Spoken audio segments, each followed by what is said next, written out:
RUWATI ni taasisi isiyokuwa ya kiserikali ambayo inajihusisha na shughuli za kilimo. Sisi tunajihusisha na wakulima katika kuendeleza kilimo chao kiwe na tija na baadaye waweze kujikimu kimaisha. Katika programu hii ya IEFA inatekelezwa na AGRA. Sisi tunatekeleza kipengele cha kuwezesha upatikanaji wa zana za kilimo kwa wakulima, na tunalenga kwamba baada ya programu hii kuitekeleza katika mikoa mitano ya Ruvuma, Njombe, Iringa, Morogoro na Pwani, lakini kwa hawa vijana ambao tunawalenga 1440 kutoka katika mikoa niliyoitaja, tunataka tuwape mafunzo ya ujuzi kupitia VETA. Watawafundisha katika michepuo mitatu ya matumizi ya zana za kilimo, masuala ya umwagiliaji na masuala ya hifadhi ya mazao na usindikaji, yani utunzaji wa mazao baada ya mavuno, tukitegemea kwamba baada ya mafunzo hayo watakuwa na ujuzi wa kuweza kuajirika kwa baadhi ya watu wenye zana, lakini pia wanaweza wakajiajiri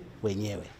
Huu mradi ni wa miaka miwili, na katika mikoa mitano niliyoitaja, kituo ambacho kina wataalamu wa mafunzo haya ni VETA Kihonda. Sisi kama RUWATI tukishirikiana na mkoa najaribu kuona kwamba mafunzo haya yanafunguliwa senta nyingine hapa mkoani Ruvuma, kwa sababu tumefanya tathmini tukaona kwamba vijana wengi walioomba katika bachi ya kwanza wanatoka mikoa ya Morogoro na Pwani, ambayo ni kiashiria halisi kabisa kwamba wazazi wao wana urahisi wa kuwapeleka vijana hao. Huku wanapata ugumu kwa sababu ni mbali, nauli ni kubwa, na namna ya kuwatunza kule nako gharama inakuwa kubwa kwa mzazi, pamoja na kwamba wamelipiwa ada ya mafunzo hayo.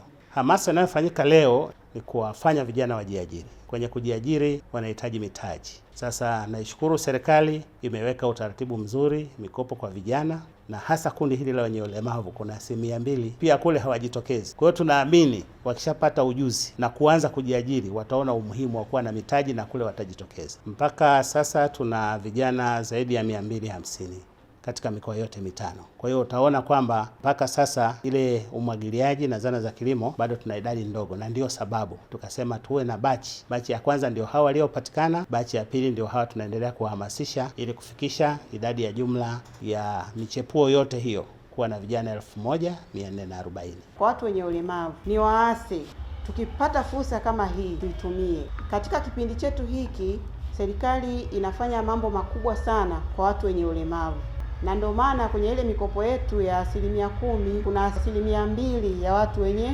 ulemavu. Lakini kinachokuja kuleta shida kwa watu wenye ulemavu, hatupendi kujitokeza kwenye hizo nafasi za kupata hiyo mikopo. Ukipata mafunzo kama haya kupitia VETA, ukishatoka kule umepata cheti chako cha VETA, ukitaka kuanzisha shughuli yako unaomba mkopo. Na mikopo yetu kwa sasa hivi imesema kwamba hata kama mtu ana wazo la biashara anapata mkopo.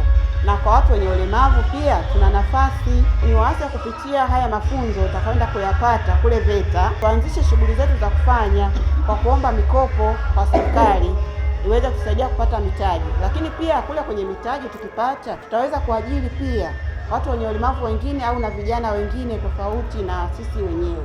Mimi na washauri waliokuwa kwenye makundi maalum kujitokeza kwanza kwenye mikopo na kwenda kuchukua hii fursa iliyojitokeza kwenda kusoma bure mambo ya kilimo. Kwa hiyo tujitokeze ili serikali izidi kutupambania na tuzidi kufika mbali.